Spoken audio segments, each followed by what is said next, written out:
Muito bem. Concluí a aula passada falando sobre que a igreja cristã, ou cristianismo, nasceu dentro de uma sinagoga, né? Nasceu dentro de um cenáculo onde os judeus faziam o culto da lei de Moisés, os cultos judaicos, ok? Os judeus se reuniam ali para fazer os rituais e os cultos e as orações e as festas do culto judaico, culto mosaico. Então ali começa a igreja cristã. Então o cristianismo nasceu umbilicalmente de dentro do judaísmo. De dentro do judaísmo sai o cristianismo.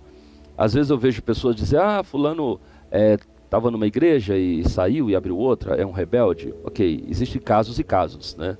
A maioria parece ser mesmo rebeldia.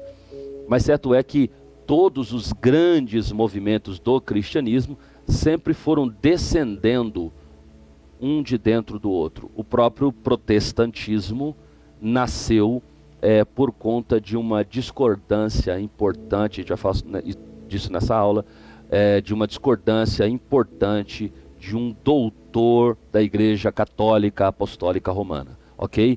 Um doutor em teologia da Igreja Católica Apostólica Romana sai desse movimento e abre então esse movimento chamado de cristianismo, ok?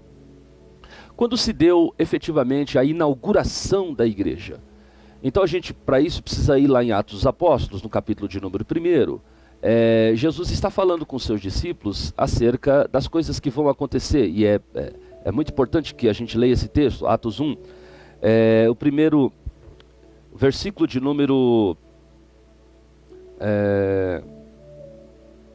4 diz assim: e tendo se reunido com eles, aqui no caso Jesus, ordenou-lhes que não se ausentassem de Jerusalém, mas que esperassem a promessa do Pai que, disse ele, de mim ouviste.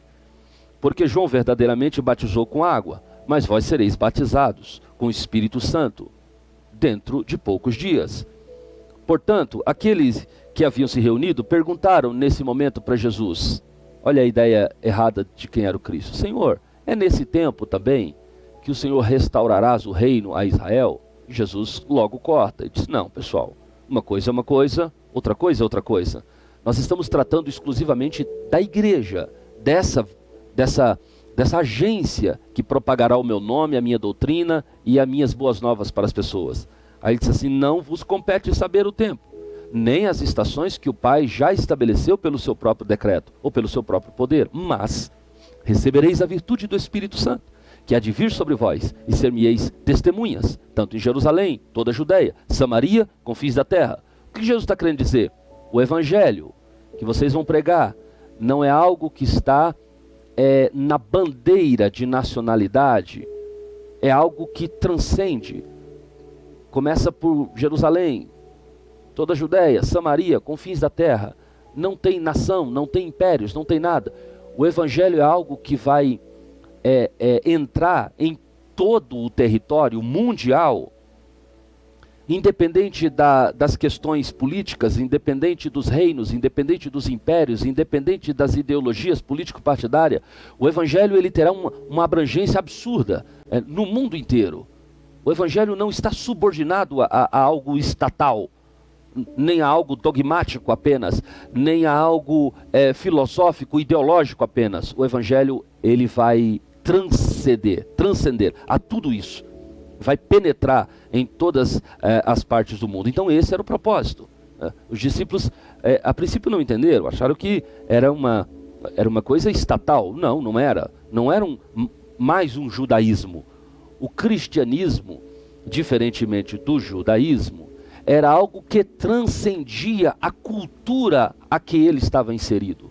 Por isso que hoje o evangelho de Jesus Cristo, ele entra independente da cultura. Ele entra numa cultura ocidental, mas ele entra numa cultura oriental, numa cultura africana, numa cultura, seja lá que cultura for. Porque o evangelho de Jesus Cristo, ele é superior a tudo isso. Amém?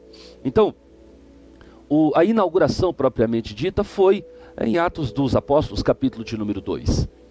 Quando Jesus está subindo aos céus, e essas palavras que li em Atos capítulo 1, a partir do versículo 4, é o último discurso de Jesus, é o último discurso. Jesus está dizendo para eles: olha pessoal, vocês receberão o Espírito Santo e serão minhas testemunhas em todos esses lugares, Jerusalém, Judéia, Samaria e até a última parte da terra, segundo a tradução da Bíblia King James. E falando essas coisas, vendo ele foi elevado acima do céu. Portanto, eram as últimas palavras de Cristo. E enquanto eles olhavam firmemente, enquanto ele subia, eis que 2 homens se puseram junto deles com vestiduras brancas, aos quais lhes disseram: homens da Galileia, ou varões galileus, em algumas traduções, porque estáis aí parados olhando para cima. Esse mesmo Jesus que dentre vós foi levado para o céu, há de vir da mesma maneira que o viste ir. Então eles retornaram para Jerusalém, no Monte das Oliveiras, aos quais está perto de Jerusalém, uma jornada de um dia de sábado. E entrando eles, subiram à sala superior, onde se encontrava Pedro, Tiago, João, André, todos eles. Todos eles continuavam unanimemente em oração e súplicas com as mulheres, com seus irmãos. Eles ficaram ali, até que eles, no cenáculo onde estavam, naquele lugar onde o judaísmo tinha seu espaço de reuniões, os discípulos agora recebem o Espírito Santo. A descida do Espírito Santo em Atos dos Apóstolos, capítulo de número 2, portanto, é aquilo que oficialmente chamamos de a inauguração da Igreja de Jesus Cristo. E veja que o primeiro evento da Igreja de Jesus Cristo foi um evento de Pentecostes. Levou esse nome, Pentecostes, porque era a festa que acontecia em Israel, na cultura judaica, 50 dias depois, Penta vem de 5, 50 dias depois da Páscoa. E aquela festa de Pentecoste, o Espírito Santo desceu naquele dia que os judeus comemoravam a festa de Pentecoste. Por isso que o movimento de falar noutras línguas da manifestação do Espírito Santo ficou mundialmente conhecido como o dia de Pentecoste, ou o Pentecoste. Na verdade, o Pentecoste já era uma festa que já existia há muito tempo em Israel, desde a instituição lá. Moisés lá atrás instituiu a festa da Páscoa. A partir de então, os discípulos, ao receberem o Espírito Santo, eles começam oficialmente então a pregação do Evangelho. Veja que Jesus não permitiu que eles fossem pregar o Evangelho sem antes receber o Espírito Santo. Eles já tinham o entendimento, já tinham o conhecimento, já sabiam o que dizer, mas Jesus disse: olha, ficai na cidade de Jerusalém. Não fiqueis eternamente, ficai até que do alto sejais revestidos de poder. Então, o revestimento do poder, a partir desse texto bíblico, é sim a capacitação para que a pessoa vá. Não existe um derramamento do Espírito, um batismo com o Espírito Santo genuíno, se esse batismo com o Espírito Santo levar tal sujeito a apenas falar em línguas. Fulano foi batizado, e agora? Ele fala em línguas.